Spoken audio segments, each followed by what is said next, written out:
Author and cultural critic Fran Lebowitz gave a sold-out performance last night at the Englert Theatre. Grace Lathrop has the details.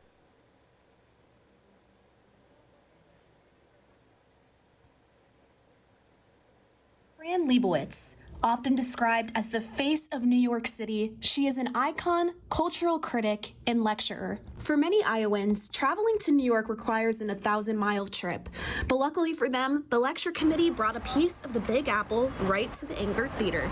If you follow me this way through these stores, you're about to see a completely sold-out show. Fran Lebowitz is just minutes away from taking the stage. A sold-out show like this takes months of preparation. The lecture committee, made up entirely of Iowa students, were the brains behind the operation. And we all decided that she would be a great idea for Iowa City, for the students, bringing her from New York into Iowa. She's never been to the state before. And although it was all hands on deck, Leibowitz's show checked an especially prominent box and was a dream come true for one committee member.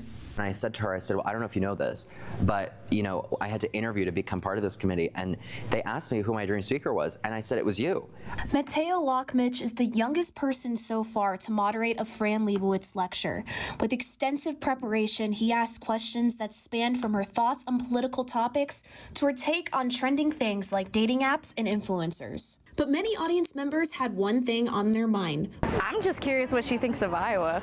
I'm very excited to hear what she has to say. And attendees did not leave disappointed. Lebowitz talked about a landmark many Iowans know and love, spreading laughter throughout the audience. There was a lot of really good highlights, but I think when she talked about going to the world's largest truck stop, like the I-80, I was like, thank goodness Fran got the true Iowan experience. With one of the most successful turnouts of the year, the sky's the limit for the Iowa Lecture Committee. Grace Lathrop, DITV Arts and Culture.